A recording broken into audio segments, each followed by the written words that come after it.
Mas vocês estão vendo a minha tela aí, pessoal? Estão me escutando bem? A gente pode continuar aqui? Tudo ok, Felipe. Acredito Tá, que então os vamos lá. demais devem estar também. Então eu vou acessar aqui a ferramenta, né? Todo mundo já sabe, a gente fez nas últimas 2 reuniões um overview aqui de toda a ferramenta, de como é que acessa isso e tal, tá? Então eu vou acessar a ferramenta com o meu usuário e senha aqui. Lembrando que essa conta é uma conta de testes que nós temos aqui para fazer teste de clientes, fazer demonstração, tá? Bom, então estou aqui na tela e vou criar um novo cliente. Para criar um novo cliente, eu clico nesse botão aqui, novo, certo? E vou clicar aqui em cliente. Vou criar aqui um cliente teste, tá? Vou definir aqui o idioma em português Brasil, tá? Tem muita gente que coloca o idioma em português, tá? Não português Brasil, então fica meio quebrado ali algumas coisas na tradução, não fica muito legal, tá? Então, português Brasil, certo? País, setor, não é obrigatório, tá? Essas informações. Uma informação aqui que é bastante pertinente é o modo de operação, tá? Nós temos aqui o módulo de avaliação e o módulo de produção, tá?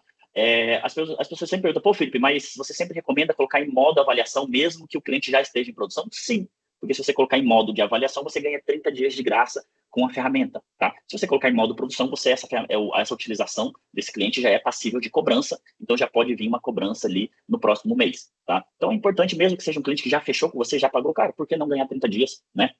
Para vocês conseguirem aí, de repente, pagar um comissionamento com o vendedor, alguma coisa desse tipo, tá? Então eu recomendo aqui sempre modo avaliação. Ok? Então a gente vai criar aqui uma conta de teste, tá? Eu vou marcar essa opção aqui para mim ter um login diferente do e-mail, porque o e-mail que eu vou usar aqui é um e-mail que já está em utilização. Então eu vou pegar aqui, digitar o meu e-mail e vou colocar o login aqui, vai ser cliente teste. Vamos ver se não. Cliente teste, já. Pronto, tá? Aqui eu posso colocar o nome e sobrenome do cliente, mas são detalhes que não são obrigatórios, tá? Posso colocar aqui também outras informações, idioma, telefone comercial, cargo, qual que é o contato, qual que é o cargo dessa empresa, da pessoa, se é cobrança, se é técnico, comercial, enfim, tá? Aqui eu posso criar a conta direto e ele vai criar a conta com todas as features que nós temos dentro da ferramenta, ou eu posso personalizar. Eu vou nesse momento personalizar porque eu vou desabilitar tudo que eu não vou usar e aí a gente vai usar essa conta para a gente fazer uma apresentação de outros recursos e eu vou mostrando como é que a gente habilita esses recursos futuramente, ok? Então eu vou clicar aqui em personalizar, vou desabilitar tudo que eu não vou utilizar nesse momento, certo? Não vou usar Disaster Recovery, não vou usar File Sync Share. Então eu estou usando aqui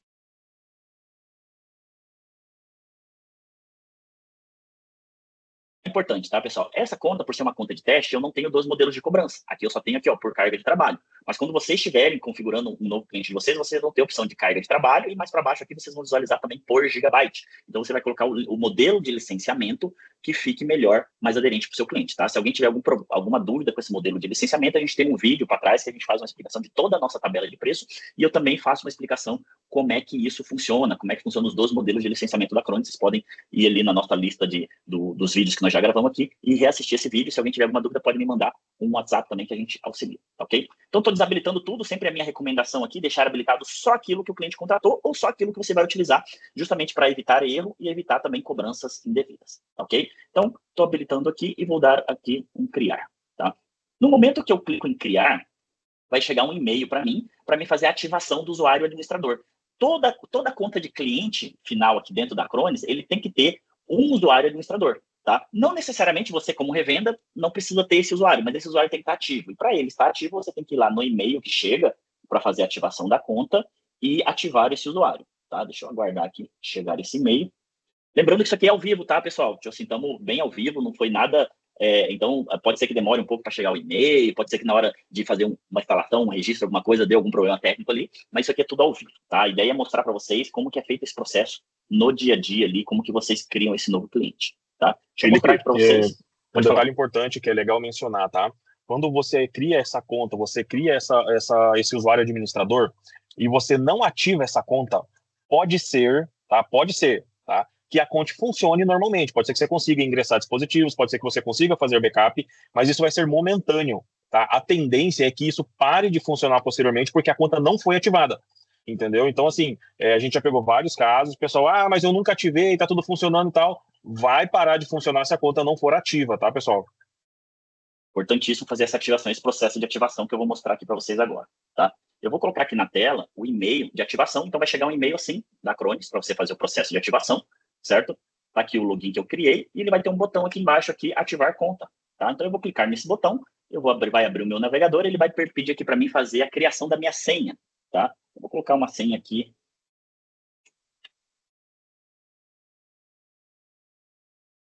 Uma senha aqui padrão, ele está pedindo aqui para mim fazer a autenticação de 2 fatores da conta. Deixa eu abrir aqui o meu celular, tá? A autenticação de 2 fatores vocês conseguem fazer com qualquer aplicativo de autenticação de 2 fatores, tá? Funciona no Google, funciona na autenticação da Microsoft também. Eu não testei em outros, mas Google e Microsoft ali é o que o pessoal mais utiliza, vai funcionar nos dois, ok? Deixa eu estabelecer QR Code.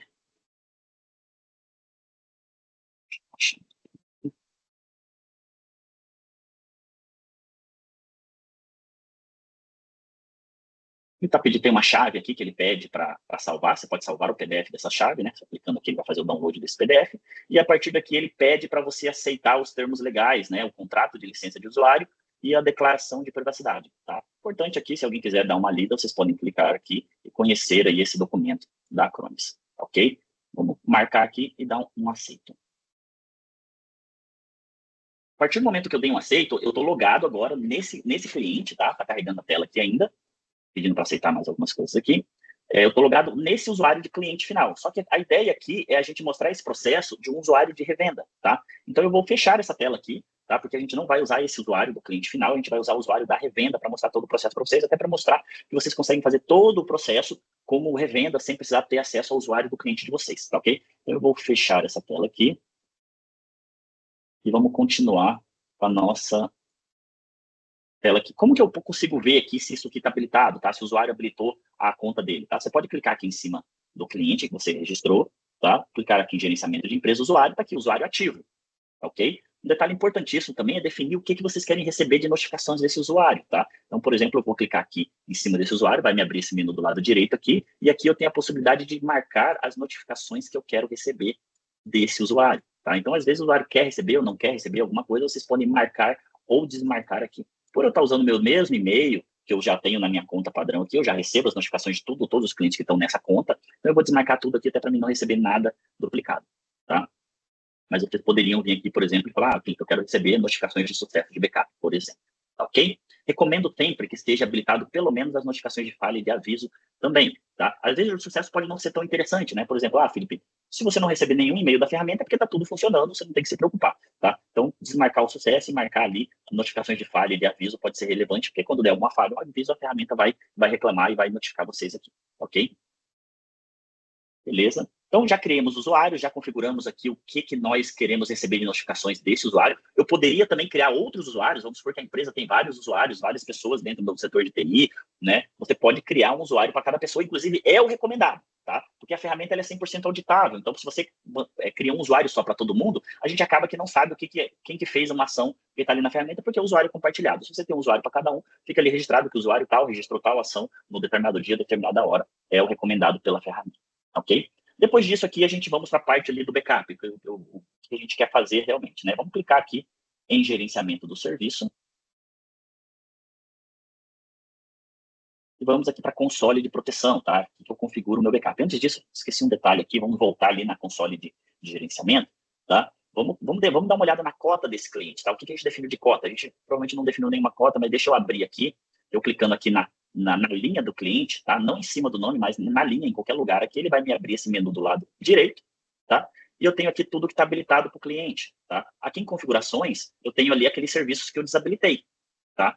Poderia clicar aqui em qualquer serviço agora e habilitá-lo nesse momento. Não vou fazer isso agora, tá? Mas o que eu vou fazer agora aqui é definir uma cota para o cliente. Então, nesse momento, esse cliente ele vai trabalhar com 2 máquinas virtuais, tá? Então, eu não vou ter backup de estação de trabalho, não vou ter backup de servidor, vou ter backup de máquina virtual, então eu vou definir aqui uma cota, 2 máquinas virtuais é o que eu vou utilizar e vou definir uma cota rígida aqui sem excedente. O que quer dizer isso, tá? Quer dizer que se eu posso definir uma cota e colocar um excedente ilimitado, ou seja, o cliente ele tem uma cota de 2, mas ele consegue usar mais de 2, tá? Você pode, inclusive, definir uma cota rígida, que seria o quê? Ele tem 2, mas eu quero permitir que ele use mais 2 além da cota dele, ou se você definir 0, que ele vai conseguir usar só 2 cotas e não vai conseguir usar mais nada, tá? Vou desmarcar todos os outros campos aqui, eu não tenho backup de servidor web, nada disso. Como eu falei para vocês, a gente vai usar essa conta aqui para fazer as apresentações aí das futuras também, e aí a gente vai habilitando ali os recursos de acordo com o que a gente vai precisando para fazer a configuração, tá ok? Vou desabilitar tudo aqui, tá? Advanced Backup, Advanced Mail, Advanced Security, Advanced Mail, tudo isso está desabilitado, tá? E vamos definir uma cota aqui para a gente fazer backup. Então, eu estou definindo aqui uma cota de 500 gigas, ou seja, o cliente vai conseguir fazer um backup de até 500 gigas, certo? E vamos definir uma cota de excedente zero, ou seja, ele não pode exceder a cota dele, tá? E eu vou também desmarcar o backup local, tá? Lembrando, tá, pessoal, que o backup local, ele tem custo no licenciamento por dispositivo, por gigabyte, tá? Se você fizer um backup local utilizando o licenciamento por gigabyte, isso tem custo e é cobrado por giga também, tá ok? Se alguém tiver alguma dúvida sobre como é feita essa cobrança, pode chamar a gente ali que a gente auxilia, tá? Mas no licenciamento por dispositivo, que é o caso desse cliente, né, por carga de trabalho, o backup local não tem custo, mas hoje a gente não vai entrar na parte de backup local, então vou desabilitar aqui também. Beleza? Então está habilitado exatamente aquilo que o cliente precisa, o que o cliente contratou, que seria um backup de 2 máquinas virtuais e 500 GB de espaço na nuvem para fazer o seu backup. Tá? Agora sim, nós vamos entrar lá no portal de proteção, onde nós vamos fazer toda a configuração do backup do cliente. Então, eu posso clicar aqui direto nessa aba, né, em gerenciar serviço. Eu poderia vir aqui nesses 3 pontinhos aqui no cliente, clicar em gerenciar serviço e proteção, também eu vou cair no mesmo lugar. Ou eu posso clicar em cima do nome do cliente e clicar aqui em gerenciar serviço. Então, eu posso acessar o portal de proteção dessas 3 formas que funcionam, ok? Então, aqui no portal de proteção, pessoal, a gente tem algumas situações aqui, uns alertas. Pô, é uma conta nova, não tem nada criado aqui, então realmente eu não vou ter nada aqui nesse momento, tá? Então, vamos começar com a máquina Windows, tá? Vamos fazer a instalação dessa máquina Windows. Eu vou acessar remotamente aqui o meu ambiente de teste. Deixa eu conectar aqui na minha VPN. Eu vou colocar aqui na tela aqui para mostrar para vocês. Bom, vou acessar a minha máquina remotamente. Então, aqui, pessoal, eu posso fazer de 2 formas. Eu posso vir aqui e acessar o portal da Acronis aqui, né, de dentro da máquina, certo? Ou eu posso também fazer o download do agente aqui, né? Então, para mim fazer o download, tem esse botãozinho aqui do lado direito, adicionar, certo? Aqui em cima. Vou clicar aqui e eu faço o download do agente que eu quero utilizar na máquina. Tá? Então, como é um servidor, certo? É um servidor, o sistema operacional que está instalado na máquina é um Windows Server, então eu vim aqui em servidores e vou baixar aqui o agente para o Windows. Tá? E aqui eu vou copiar o link de download e vou ir lá na minha máquina agora. Eu poderia também pegar o agente e copiar lá na máquina, tá, pessoal? Mas eu vou fazer o download por lá para a gente ver como é que é esse processo. Tá? Primeira vez que a gente acessa aqui, deixa eu dar permitir em tudo aqui no navegador. Microsoft, deixa eu fazer isso. Então, eu vou colar aqui a URL, tá? A URL que eu preciso, tá, pessoal, é desse .exe para trás, tá? Então, tudo isso aqui que tiver para frente eu posso excluir, então o caminho que eu preciso é isso aqui, tá? Vou dar um Enter aqui e ele já vai fazer o download do instalador dentro da máquina. Vou guardar um minutinho para ele concluir. Vou abrir aqui a pasta onde está esse arquivo, certo? Vou fechar aqui o navegador, que eu não vou utilizar mais. Bom, aqui o que a gente faz agora, pessoal? Um processo bastante importante, tá? Sempre que você for instalar o agente numa máquina Windows, botão direito, executar como administrador. E aí vai ter sempre aqueles que vão falar, pô, Felipe, mas eu já estou como administrador, preciso fazer isso mesmo? Preciso, tá? Porque você vai evitar muito erros futuros de permissionamento, caso você precisa acessar um arquivo, uma pasta que você não tenha permissão, alguma coisa desse tipo. Fazendo dessa forma, você vai ter acesso, vai estar permitindo que o agente da Acronis tenha acesso a todo o sistema operacional e fazer o backup, ter acesso de tudo que ele precisa para fazer o backup, por exemplo, de uma máquina inteira. Tá ok? Vou executar. Normalmente, nós temos vários casos de que a revenda ela é responsável somente pelo backup, tá, pessoal? Então, assim, você não conhece o histórico da máquina, né? Você não sabe o que o usuário tem de permissão, o que ele deixa de ter. Às vezes o cara mexe nas permissões de usuário ele achando que está fazendo alguma questão de segurança ali para não pegar um vírus, né? Então, como é um serviço baseado em sistema operacional, esse tipo de coisa, igual o Felipe falou, já evita ali 70% de problemas de permissões, tá? Exato. Então é isso, pessoal. Aqui eu tenho um botão instalar direto, que eu poderia clicar aqui, mas antes de instalar eu quero mostrar para vocês aqui as opções personalizadas da instalação, tá? Então aqui primeiro eu tenho aqui o queira instalar, né? Então ele já tem alguns agentes aqui que ele já faz a instalação automaticamente. Eu poderia clicar aqui, por exemplo, na proteção anti-malware, que é o nosso antivírus ali, e já mandar instalar também nesse processo de instalação, tá? Mas caso você não marque alguma coisa que ele precise desse documento, por exemplo, Felipe, eu não instalei a proteção anti-malware, mas eu fui lá e criei um plano de proteção nessa máquina, ativando o antivírus. Ele vai fazer a instalação desse agente que falta automaticamente. tá, pessoal? Então, nesse primeiro momento aqui, ele instala o agente para o Windows, a ferramenta de linha de comando e o Cyber Protection Monitor, que é aquele carinha que fica aqui no tray da máquina, aqui no cantinho, né? Inclusive, isso aqui você pode desmarcar também, para o usuário não ter esse cara aqui no cantinho da máquina aqui, tá? Isso aqui é muito importante desmarcar também naquelas máquinas que utilizam terminal server, né? Porque isso aqui vai abrir uma instância para cada usuário que conecta no terminal server, então isso vai consumir memória, tá? No caso aqui, vamos deixar marcado para a gente ver como é que isso funciona, ok? Eu tenho aqui opções de registro, tá? Então, o que é o registro? É registrar esse agente na conta do cliente que a gente acabou de criar. O agente ele é igual para todo mundo, então existe um processo de registro justamente para a Acrone saber que esse agente é de um cliente específico que a gente tem dentro do portal, tá? E eu tenho algumas formas de registrar esse agente, tá? Eu posso usar o agente no console do Cyber Protection, usar as credenciais, eu posso nesse momento aqui digitar o usuário e a senha do cliente aqui, que foi aquele usuário e senha que a gente cadastrou no momento que eu criei o cliente aqui dentro do portal, ou eu posso usar o token de registro, que é justamente aquele token, ele vai criar um token para mim fazer o registro. Eu pego esse token dentro do portal e coloco aqui para ele fazer o registro, tá? Eu vou usar o padrão aqui, não vou mexer nada nessa configuração, eu só estou mostrando aqui para vocês, para a gente ver o que nós temos aqui de função, tá, pessoal? Então, mas nesse momento eu vou deixar tudo no padrão aqui, tá? Eu posso mudar o caminho da instalação, então se você falar, pô, Felipe, meu C2 ponto ele está muito cheio, cara, quero colocar esse instalador no meu disco D, no meu disco E, você consegue aqui procurar e mandar colocar aqui em outra unidade de disco que você tenha nesse computador. No caso aqui eu não tenho outra unidade, vai ser no disco C mesmo, no padrãozão, certo? Aqui nós temos conta de login do serviço, então ele vai usar uma conta de usuário de serviço, ele vai criar uma conta ali, vai usar uma conta de login do serviço do próprio Windows. Aqui ele pode criar uma conta nova, isso aqui seria, tá, pessoal, o usuário que o Windows vai fazer para iniciar esse serviço no sistema operacional. Tá? Então, eu posso criar uma nova conta, usar uma conta já criada, tá? Normalmente, também a gente deixa no padrão isso aqui, não mexe também, tá? A não ser que você tenha alguma configuração, alguma especificação necessária ali que a sua rede exige, especificar um usuário, criar um usuário para esse serviço específico. No geral, você deixa do jeito que está aqui, tá ok? E nós temos também aqui a parte aqui de servidor proxy web. Então, se você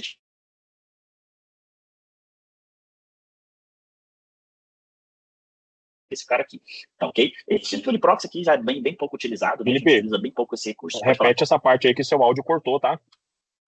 Do proxy? Isso. Então, vamos lá, vou voltando aqui no assunto do proxy, tá? Caso vocês tenham um proxy que vocês precisam setar para que a máquina acesse a internet, vocês precisam setar aqui também no agente, para que o agente consiga acessar a internet baseado no proxy que você definir, tá? Esse tipo de proxy já é bem pouco utilizado. Ultimamente, agora, os firewalls novos utilizam proxy transparente, né? Então, não requer isso aqui. Mas se você, por acaso, tiver um proxy que você precisa especificar um IP do proxy, a porta e o usuário e a senha, você pode fazer isso aqui, tá certo? E aqui a gente tem aqui cache persistente de arquivo morto, tá? O que é isso aqui, pessoal? Isso aqui é onde a ferramenta vai utilizar, qual pasta a ferramenta vai utilizar para fazer o cache do backup que a gente vai fazer, né? Então, antes de fazer o backup e enviar para a nuvem, ele precisa ter uma pasta onde ele vai trabalhar esses arquivos antes de subir esses arquivos para a nuvem, e aqui a gente consegue especificar essa pasta, inclusive consigo ter outras configurações aqui, tamanho máximo de cache, manter um mínimo de espaço em disco, esse tipo de coisa, tá? Então, vamos deixar no padrão aqui também, tá? E vamos voltar aqui no processo na tela inicial aqui, eu vou dar um instalar direto aqui, tá? Nesse primeiro processo de instalação, pessoal, ele vai fazer o download de todos os arquivos necessários para fazer a instalação, tá? Então, vai depender muito do que a gente marcou ali naquela opção do que a gente queria instalar na máquina, certo? No padrão ali já são três arquivinhos que a gente marcou, né? Que já veio o padrão da ferramenta, se a gente não tivesse nem entrado ali já era isso. E ele está fazendo download e a partir do momento que ele concluir esse download, ele vai começar o processo de instalação. Pessoal, se alguém tiver alguma dúvida, fiquem à vontade de abrir o microfone ou dizer aí no chat. Vou pedir, Fausto, para você dar uma olhada, porque o meu Teams sumiu da minha máquina aqui, cara. Não sei, eu sei que vocês estão me ouvindo aí, mas ele, por algum motivo, ele sumiu. Então, se alguém der falar alguma coisa no chat aí, ou dizer alguma coisa, tô de olho aqui. Fique atento aí, por favor. Já temos até algumas coisas aqui. Backup local é cobrado à parte. Pedro, o backup local ele é cobrado a parte, mas somente no licenciamento por giga, tá? Ou seja, se você estiver usando o licenciamento por giga, ele vai ser cobrado baseado no giga, da quantidade de giga que você ocupou para fazer o backup local, tá?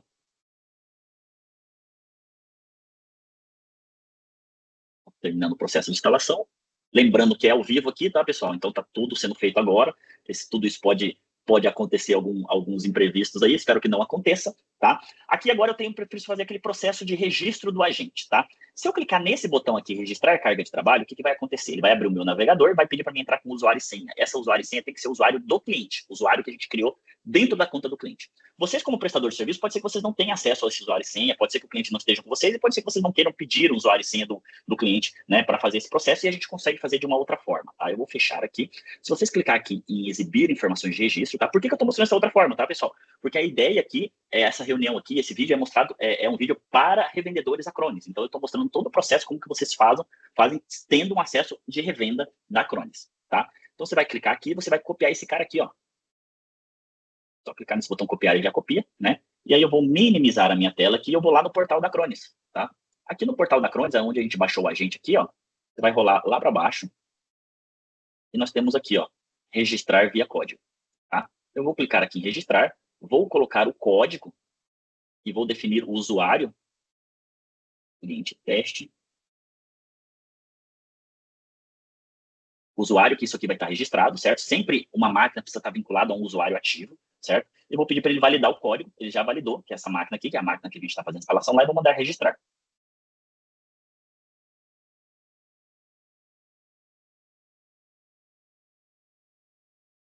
Guardar uns minutinhos, já foi feito. Se eu voltar lá na máquina agora, aqui, vocês vão ver, se eu fechar aqui, ele já está me dizendo aqui, ó, o aplicativo foi instalado com sucesso, eu posso fechar aqui e pronto, pessoal, o processo de instalação na máquina Windows foi concluído. Eu já posso sair da máquina, porque todo o processo que eu vou fazer agora é por dentro do portal, então a máquina já vai aparecer aqui para mim em dispositivos, tá? Já tenho a máquina aqui, e aqui agora eu já poderia criar o meu plano de proteção para fazer o backup dessa máquina, tá? Só que antes de entrar nessa parte de plano de proteção, ok? Vamos fazer a instalação do agente em Linux, tá? Então, deixa eu acessar aqui a máquina Linux que nós vamos fazer essa demonstração. Felipe, o Anderson Vieira, se eu colocar o token antes da instalação, não vai pedir esse registro no final, né? Isso mesmo, Anderson. Esse que o Felipe está mostrando ali é o procedimento padrão, né? Caso você não queira utilizar ou por qualquer motivo você esqueceu de colocar o token ali, você pode fazer dessa maneira. O token, quando você coloca ele na instalação, você tem a facilidade de quando ele finaliza a instalação, ele já é registrado no portal e depois de alguns minutos ele já aparece lá. Né? São Deixa eu apenas mostrar aqui. Vou mostrar, modos pessoal, diferentes de fazer a mesma coisa. Exato. Onde vocês podem gerar esse token, tá? Aqui na tela onde a gente baixa o agente, em adicionar, você rola para baixo, a tela lá para baixo tem aqui, ó, token de registro, que é o que o Anderson está dizendo aí. Você pode vir aqui de gerar o token, define o usuário da conta, certo? E manda gerar esse token. E aí você vai copiar esse cara aqui e vai colar lá na instalação antes de executar a instalação. E aí ele já vai fazer a instalação e já vai registrar automaticamente dentro do portal, tá? É isso mesmo, tá, Anderson? Bom, continuando aqui, pessoal, vocês estão vendo meu prompt de comando aí do Linux? Está na tela aí para todo mundo? Está aparecendo aqui. Está aparecendo, tá. Então vamos lá, pessoal. Antes da gente fazer a instalação, existem alguns procedimentos, né? O Linux ele é um pouco mais complexo esse processo, tá? Então, primeira coisa, tá, pessoal? Quando a gente baixa um agente da Acronis, a gente está baixando o agente na versão mais atualizada que tem. Então, não adianta você querer pegar um Linux que está lá rodando há tem 2 anos que não é atualizado e querer instalar esse agente, que vai dar problema, tá? Ah, Felipe, mas eu tenho aqui um Linux que está há 2 anos já rodando um agente que também está 2 anos instalado e está funcionando. Cara, é porque você usou o agente daquela versão anterior, há 2 anos atrás, instalou e estava tudo certo. Naquele momento era o atualizado, tá? Para a gente fazer a instalação aqui, a gente vai usar um agente recente e esse agente recente ele vai precisar que os pacotes no Linux estejam recentes também, tá? Pode ser que esteja um pacote, pode ser até que já aconteceu da gente pegar um Linux que não está atualizado e funcionar, mas já aconteceu também do agente, na hora que a gente vai instalar, ele precisar de um pacote de uma versão mais nova, tá? Então, antes de começar qualquer coisa, a gente sempre recomenda fazer a atualização do seu Linux, tá? Como eu estou usando aqui o Ubuntu, tá, pessoal? Cada um utiliza a versão que se sente mais confortável, mas eu vou fazer toda a apresentação aqui voltado para o Ubuntu, tá? Então, no Ubuntu aqui, para mim fazer uma atualização, tá? Se não me falha a memória, apt get. Só uma observação também, pessoal. A gente está usando o Ubuntu, tá? Do kernel 20.04, se não me falha a memória. Existem compatibilidade de Linux também, tá? Quase todos os Linux são cobertos pelos agentes, tá, pessoal? Mas como tem muita distro e sempre tem aquele, de repente aparece o cara que quer usar ali para uma versão, uma situação específica, pega alguma coisa ali debaixo dos lençóis ali que é desconhecido, pode ser que não seja compatível, tá, pessoal? Pode ser que ele não seja homologado. Ele pode funcionar, né? Mas se não for homologado, ele pode apresentar erros e falhas, tá? Eu vou até acessar o manual, deixa eu só fazer o upgrade aqui. update, mas eu vou acessar o manual e vou mostrar onde vocês visualizam as versões que são compatíveis, tá? Então, vamos fazer primeiro uma atualização do Linux aqui, tá? Opa, para fazer a atualização no Ubuntu, eu preciso elevar aqui, então eu vou colocar aqui tudo apt-get, ele pede aqui o usuário e a senha, então ele está fazendo update, e aqui eu vou mandar agora upgrade. Então, não tem nada para ser atualizado, está 100% atualizado, tá? Vamos voltar aqui no portal, pessoal. A gente vai clicar aqui na ajuda do sistema e vamos clicar aqui em documentação, tá? Aqui a gente vai procurar agora as informações de Linux, que é onde eu quero mostrar para vocês que a gente faz instalar a gente no Linux, tá? Então, aqui a gente tem alguns pacotes, né, que são necessários para fazer a instalação do Linux, tá? Então, aqui, certifique-se de que os pacotes Linux necessários são instalados na máquina. Então, eu vou abrir aqui uma aba nessa página aqui, certo? E aqui eu tenho aqui os pacotes que são necessários, ok? Aqui ele está trazendo um resumo aqui para a gente aqui, né? Para Red Hat, para CentOS e Fedora, para Ubuntu e Debian, SUSE e OpenSUSE. Falta você conseguir achar para a gente a parte do manual que tem as versões do Linux, que aí eu abro aqui, pessoal, dá uma olhada também, Já te mandei no WhatsApp aí. Como não sei se o chat está aparecendo para você. Deixa eu tirar aqui o meu. Vou até mandar o link para vocês também, pessoal.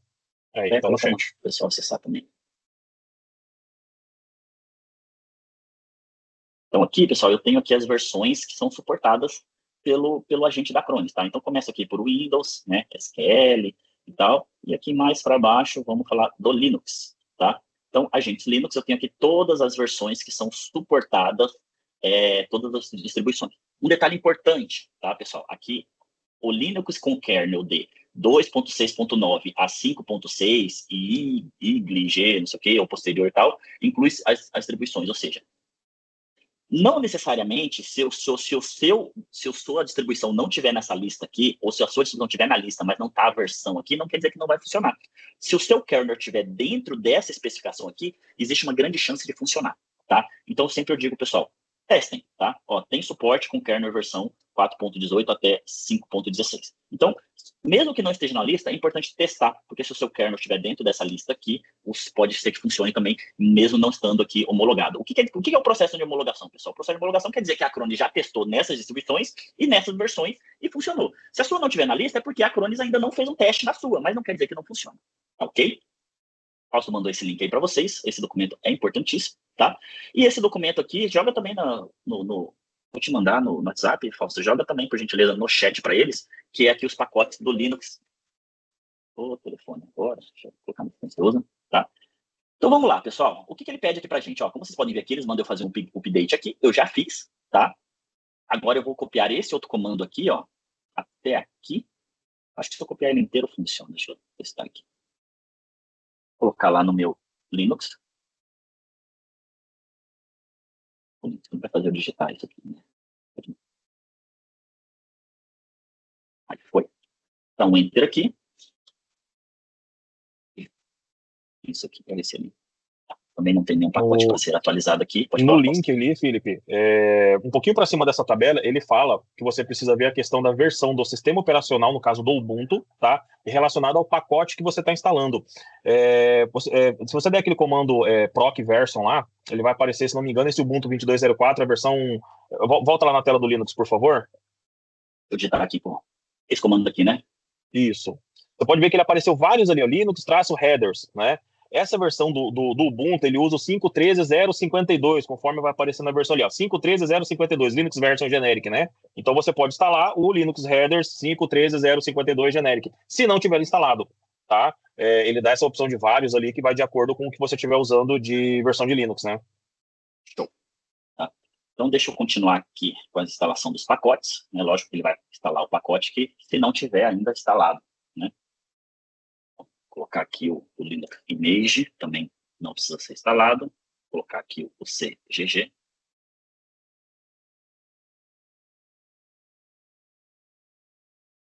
Também já está instalado. Make.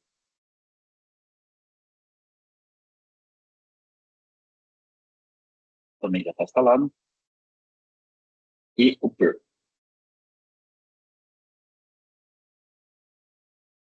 Eu gosto sempre de seguir essa regrinha aqui de instalação, tá, pessoal? Às vezes o pessoal fala assim, pô, já está instalado e tal, mas, cara, mesmo sabendo que já está instalado, digita ali, que pode ser que esteja equivocado alguma coisa. E se você seguir isso aqui, gente, não vai ter erro, vai funcionar no seu Linux, tá? Então, eu estou com todos os pacotes necessários aqui instalados, tá? Um detalhe importante, tá, pessoal? Ele utiliza esse pacote RMM aqui também, RPM, tá? Então, eu sempre gosto de instalar ele ali também para evitar. Normalmente, esse pacote já é instalado nas distribuições, mas vamos mandar instalar aqui, RPM, e já está instalado também, tá? Então, a gente já está pronto para a gente fazer a instalação do agente no Linux, tá? A primeira coisa que a gente vai fazer antes de fazer a instalação do agente é fazer o download do agente para dentro do Linux. E como que eu vou fazer isso? Eu vou colocar aqui um wget, certo? E eu vou vir aqui na instalação do baixar o agente, vou baixar aqui o agente para Linux, certo? E eu vou copiar aqui no meu navegador, copiar link do download e vou colocar isso lá no meu Linux. Lembrando que eu não preciso de tudo isso aqui, eu só preciso aqui do .bin para trás ali, então eu vou excluir todo esse processo aqui. Caso vocês queiram uma outra maneira de fazer também, pessoal, não sei se vocês estão vendo, na console do Felipe tem uma guia ali escrito SFTP. Vocês conseguem transferir o agente para o computador de vocês e aí vocês conseguem jogar dentro do Linux pelo SFTP, tá? Não é problema, funciona da mesma maneira. Cria a pastinha, joga lá dentro, muda a permissão, funciona sem problema nenhum também, tá, pessoal? Boa. É uma forma de fazer mais gráfico ali, né? Eu estou fazendo esse processo todo em linha de comando hoje, né? Mas que também funciona muito bem, tá? Então, eu coloquei wget, o endereço aqui para baixar o agente, tá? E eu vou dar aqui um enter. Lembra, um detalhe importante, tá, pessoal? Nunca salva esse link para baixar o agente, tá? Por quê? Porque, como vocês podem ver, eu estou usando o agente aqui na versão 24.10, que é a versão mais atualizada. E esse agente atualiza sempre. Então, sempre que você for baixar, sempre que você for instalar um agente no Linux ou no Windows, tá, gente? Sempre vai lá no portal e baixa a versão mais atualizada, para você evitar problema, tá? Então, pronto, já baixei aqui. Se eu der um ls aqui, que é basicamente o nosso dir, né, no Linux, né, para quem é da antiga aí do modo de comando no Windows, né, ele vai aparecer aqui a aplicação que foi baixada, tá? Cyber Protect Agent for Linux, né, e tá ali .bin, tá? Agora, para a gente continuar a instalação, a gente precisa dar uma permissão, tá? Como está dizendo aqui no manual de instalação. Então, eu tenho que dar esse comando aqui e o nome do aplicativo, tá? Como no Linux eu tenho que fazer tudo com sudo aqui na frente, aqui eu vou dar sudo, vou digitar o meu comando e vou colocar agora aqui o nome do arquivo. Então, eu estou dando uma permissão de execução para esse arquivo, tá? Ok. E agora, para a gente instalar, eu vou digitar aqui /, e vou chamar esse arquivo, e a gente já vai iniciar o processo. Opa, execute esse programa como raiz. Perdão. Falta um sudo aqui, pessoal. Sempre tem que ter o sudo aqui. Tudo isso é no Ubuntu, tá, pessoal? Outras distribuições pode ser que não tenha. A maioria tem esse negócio de sudo, mas, enfim. Estou iniciando aqui o processo de instalação. Vamos lá. Aqui, ele já traz para a gente aqui algumas coisas que eu posso instalar, né? Então, ele já está instalando o agente para Linux, certo? Eu poderia também instalar o agente para Virtuoso, para MySQL e MariaDB, que nós temos um agente em Linux de MySQL e MariaDB, um agente de Oracle, tá? E são essas 4 opções que nós temos aqui. Nesse momento, nós vamos instalar só o agente para Linux, tá? Não vamos fazer, mas se você tivesse, por exemplo, um Virtuoso, um MySQL, MariaDB ou um Oracle, você poderia marcar essa opção. Vou dar um avançar aqui. Ele vai fazer a instalação dos pacotes necessários ali para que tudo funcione.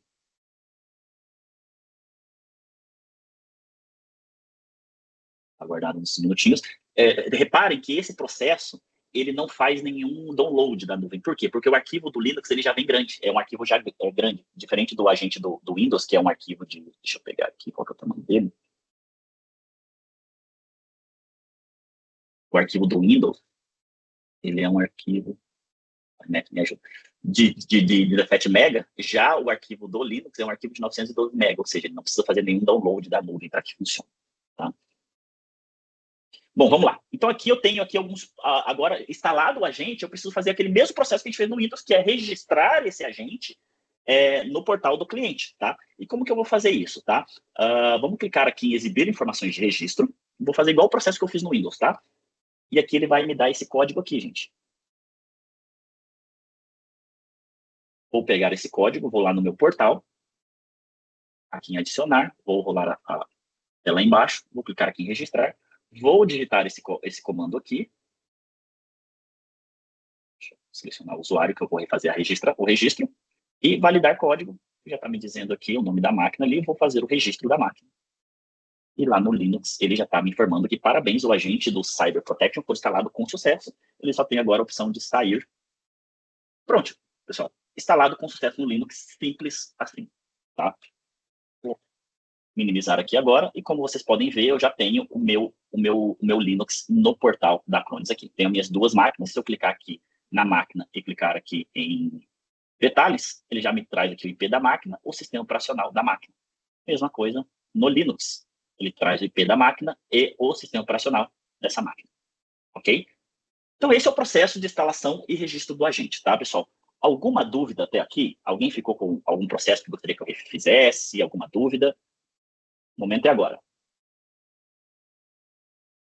Bom, então vamos continuar aqui com o processo, tá? Agora a gente vai criar um plano de proteção para essas máquinas. Vamos começar aqui com a máquina Windows, tá? Então eu vou clicar na máquina aqui, vai abrir esse menu do lado direito, eu vou clicar aqui em proteger, certo? Aqui a Acronis, ela já traz alguns planos de proteção padrão ali, que você pode simplesmente clicar aqui em aplicar e iria funcionar, tá? Mas nós vamos criar um plano do zero, então eu vou clicar aqui em criar plano de proteção.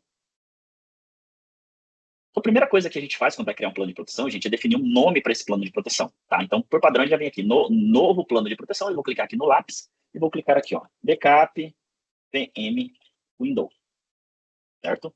Poderia colocar uma descrição aqui também, no meu caso. Então, o nome do plano de proteção vai ser Backup VM Windows, certo? Eu vou fazer um backup de máquina inteira, certo? Ou seja, quero fazer o backup de tudo que tem na máquina, todos os discos, do sistema operacional, tudo, ok? Vou fazer o armazenamento desse cliente na nuvem, certo? Já está selecionado aqui. Inclusive, como eu não estou habilitado o backup local, ele nem me deixa selecionar outra coisa. Então, é só o na nuvem que eu tenho disponível no momento, tá?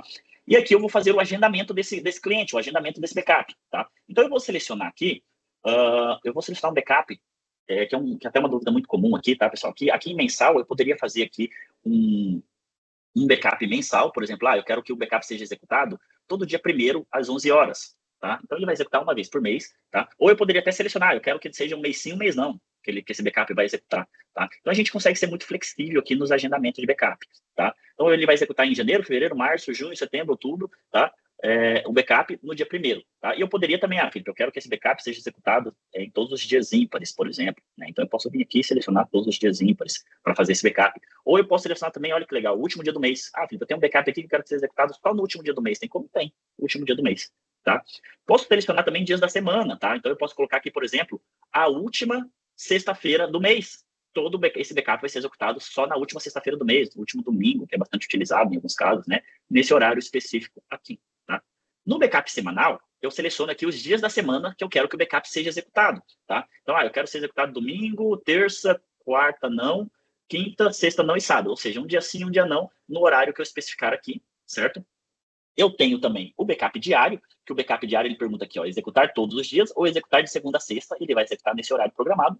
E eu tenho a opção também de executar o backup mais de uma vez ao dia, tá? Então eu vou selecionar aqui esse cara aqui, que ele vai executar esse backup, por exemplo, de segunda, quarta e sexta, só que ele vai executar de hora em hora, começando às 8 da manhã e parando às 18. Vou até parar aqui às 20. Vamos supor que a operação dessa empresa para às 20, então começa às 18 e para às 20. Então, toda segunda, quarta e sexta, começando às 8 horas da manhã, ele vai executar o backup de hora em hora, parando às 20 horas. Tá? Esse é o agendamento que eu vou fazer aqui. A gente tem também aqui, pessoal, o quanto tempo manter. Tá? O que é esse quanto tempo manter? É a retenção do backup. Tá? Para a gente falar o que é uma retenção. Vamos supor que você tem uma pasta, e dentro dessa pasta você tem vários arquivos, certo? E você tem um arquivo dentro dessa pasta, que a gente está fazendo backup dessa pasta, e ele vai, todo dia você entra nesse arquivo e faz uma alteração desse arquivo. Ou seja, todo dia quando o backup for ser executado, existe uma versão nova desse arquivo, certo? Então a ferramenta vai ter a necessidade de pegar esse arquivo e jogar para a nuvem toda vez que o backup for executado, certo? Só que quando ele joga uma versão nova do arquivo para a nuvem, ele vai criar, a gente vai ter versões antigas desse arquivo na nuvem. E é justamente para isso que serve essa limpeza, essa retenção, tá? É exatamente aqui que eu defino quanto tempo eu vou manter na nuvem essas versões de arquivos antigos. Ou seja, eu já tenho uma versão nova, e aí eu tenho versões antigas. Quanto tempo essa versão antiga vai ser mantida na nuvem? Tá? Ou um outro caso também que isso aqui atende é aquele arquivo que você foi lá e excluiu do seu servidor. Eu fiz um backup e estava lá o arquivo. No outro dia eu fui rodar o backup e esse arquivo foi excluído. A ferramenta entende que se você excluir o arquivo, é um arquivo que você não precisa mais. Porém, por uma medida de segurança, ele vai ser mantido na nuvem pelo tempo que você definir aqui. É 90 backups? Quando ele executar o 91 backup, ele vai excluir esse arquivo que foi excluído. Tá? Então, eu consigo fazer essa limpeza por números de backup, no caso aqui está 90 backups, tá? Ou eu posso manter indefinidamente, ou seja, ele nunca vai excluir nenhum backup da nuvem, ou eu posso fazer isso por idade, tá? Que é o que eu mais gosto de utilizar, tá, pessoal? Que faz mais sentido, tá? Então, vamos supor que você fala para mim, Felipe, eu preciso que esse backup seja mantido pelo menos por 3 meses dentro do cliente. Então, vamos selecionar aqui 3 meses, certo? Semanal, 12 semanas, então ele vai sempre manter durante 12 semanas o mais atualizado dessas 12 últimas semanas, certo? Que dá um total ali de 3 meses, né? E eu tenho um diário de 30 dias, então eu sempre vou ter o mais atualizado 30 dias, e aqui eu vou colocar 72 horas. O que isso quer dizer? Quer dizer que durante 72 horas eu vou ter todos os backups que estão feitos de hora em hora. A partir daí eu vou ter sempre o mais recente de cada dia durante 30 dias, depois disso eu vou ter o mais recente de cada semana durante 12 semanas, e depois disso, vou colocar aqui 6 meses, para ficar mais fácil, durante 6 meses eu vou ter o backup mais recente de cada mês. Tá? Especificar uma senha de criptografia, então você pode especificar uma senha para que os backups sejam salvos baseado numa senha, criptografados baseado numa senha que você definir aqui. Isso não é obrigatório, e o fato de você não usar isso aqui não quer dizer que que os seus dados não vão ser criptografados, vão ser criptografados baseado numa senha que o próprio portal vai definir. Tá? Aqui eu tenho alguns aplicativos de backup aqui, se eu tivesse, por exemplo, um AD instalado, uma SQL Server e alguma outra coisa, eu poderia selecionar algum aplicativo, tá? E eu tenho aqui as opções avançadas aqui da Acronis, eu quero mostrar aqui 2 opções. Uma é o que o Fausto comentou, de desempenho, né? Eu posso vir aqui e dizer o seguinte, olha, cara, no horário de expediente que começa às 8 na segunda-feira e que vai até às 18 na sexta-feira, eu quero usar uma prioridade baixa de CPU, ou seja, mesmo que o backup rode nesse horário, ele vai usar bem pouco de CPU e vai dar prioridade para o usuário, tá? E eu posso definir uma banda também em porcentagem ou também em kilobits por segundo, definir aqui o quanto que eu quero usar de banda. Toda a parte verde do agendamento daí vai usar o máximo possível, por exemplo, do agendamento. Vamos supor que você tem um dia específico e fala assim, Felipe, quarta-feira, cara, do meio-dia às 3 é um horário, cara, que é crítico aqui para mim. Então, esse horário eu não quero que o backup rode. Então, eu posso ter uma janela também onde não vai ser executado o backup nessa janela de horário, tá? Uma outra coisa que a gente usa muito aqui, eu não vou passar tudo por mim, porque tem muitas opções, tá, pessoal? Mas eu tô passando o que a gente mais usa aqui, filtro de arquivos. A gente só utiliza essas opções em caso de falhas e necessidades específicas, tá, pessoal? Comumente falando, a gente não mexe nessas opções, tá? Exato. Aqui em exclusão de arquivo, tá? Lembra que eu coloquei o backup da máquina inteira? Mas vamos supor que vocês têm uma pasta nessa máquina que vocês não querem fazer backup. Você quer fazer backup da máquina inteira, mas uma pasta específica você não quer. Então, eu poderia vir aqui e dizer o seguinte, olha, d2.barra, é alta barra, né? É alta barra. Dado, essa pasta aqui eu não quero fazer backup. Então, ele vai ignorar do backup essa pasta. Tá? Então, basicamente é isso. Eu não vou passar um por um, porque tem muita coisa aqui. Acho que não faz sentido, tá? Mas, basicamente, o que a gente mais usa é isso, né, Fausto? Agendamento ali, Felipe, acho que é interessante. Qual? O agendamento. Quando o pessoal coloca vários planos de backup para o mesmo cliente, pode acontecer dos horários ficarem trincados ali, né? Igual o pessoal já comentou bastante. Você tem a opção de iniciar... Vamos supor que você colocou o backup para rodar às 8 da noite e ele começou a rodar às 8h17. Tá? Exatamente isso que o Fausto está dizendo. Pode continuar, Fausto. Existe a opção de você configurar para iniciar exatamente no horário agendado, tá? Ou você consegue distribuir o início dos backups numa janela de tempo ali. Ele faz isso, pessoal, porque o agente é inteligente, ele calcula o tempo entre backups de uma mesma conta, tá? Ou até a questão de usabilidade do usuário. Se ele acha que é interessante prorrogar ali, ele faz, entendeu? E vamos supor que você tem ali, cara, 10 máquinas virtuais fazendo backup no mesmo horário. Então, ele vai começar uma às 8h10, outra às 8h15, outra, e vai fazendo isso para que não gaste todo o desempenho do seu servidor fazendo backup. Tá? Bom, deixa eu dar um concluído aqui. Então, eu já tenho o meu plano de proteção. Eu vou dar aqui agora um criar. Ele vai me pedir, falando aqui que eu preciso vincular uma cota de serviço. Lembra quando a gente criou o cliente lá e eu defini uma cota, que era 2 máquinas virtuais? É isso que ele vai fazer aqui. Ele vai definir que uma máquina virtual é essa máquina Windows que a gente acabou de criar a backup. Então, pronto, eu já tenho um plano de proteção agendado para essa máquina. O primeiro backup vai começar dia 4, no caso amanhã, porque hoje é terça-feira, eu coloquei o backup para rodar de segunda, quarta e sexta, lembra? Ele vai rodar o primeiro backup às 4 horas, às 7h27. Tá? Que seria o meu horário aqui, que é o horário de Cuiabá, Mato Grosso. Tá, pessoal? De vocês começaria às 8h27, que ele seguiria o horário, o agendamento do fuso horário que está marcado na máquina. Tá? A qualquer momento eu posso vir aqui, clicar, executar agora, e o backup vai começar a executar nesse exato momento. Tá? No Linux é a mesma coisa, tá, pessoal? Não muda exatamente nada. Então, eu vou clicar, criar aqui um plano de proteção. Backup VM Linux. O backup dessa VM eu não vou fazer de máquina inteira, tá? Eu vou fazer aqui de disco e volume. Então, eu vou especificar um disco, vou copiar, vou colar aqui. Opa, eu estou na máquina Windows ainda? Estou na máquina Windows. É essa aqui que eu quero. Ah, não, eu fiz ao contrário, né? Nossa. Ele inverteu a ordem do nome ali, inverteu. Inclusive, interessante, tá, pessoal? O nome, aliás, desculpa, o nome não. O plano de backup ele pode ser utilizado para vários dispositivos, tá? Como ele é genérico ali para a máquina inteira, qualquer computador que tivesse ali dentro, você poderia aplicar o mesmo plano, não é problema, tá? Eu fiz uma confusão aqui. Eu apliquei o backup, eu apliquei na máquina Linux o backup do Windows, mas já corrigi aqui, já apliquei na máquina Windows e revoguei ele na máquina Linux, tá? Vamos fazer agora da máquina Linux, que é exatamente a mesma coisa. Proteção, backup, VM Linux. Tá? Aqui no Linux eu vou fazer backup de uma pasta específica, tá? Não vou fazer de tudo. Então, eu vou selecionar aqui uma pasta específica, selecionar arquivos. Como vocês podem ver, no Linux eu não tenho os C2 pontos, eu tenho só o barra ali, né? Então, eu vou, por exemplo, fazer o backup aqui do dev e do etc. Tá? Essas duas pastas, armazenamento em nuvem. O horário desse backup, eu vou fazer ele todos os dias às 20 horas, certo? A retenção vai ser de número de backup, 30 backups. Não vou especificar uma senha de criptografia, certo? E vou mandar criar o meu backup. Simples assim, tá, pessoal? Simples assim, nós já temos o backup programado da máquina Linux. Inclusive, o próximo backup vai acontecer hoje, às 19h21, tá?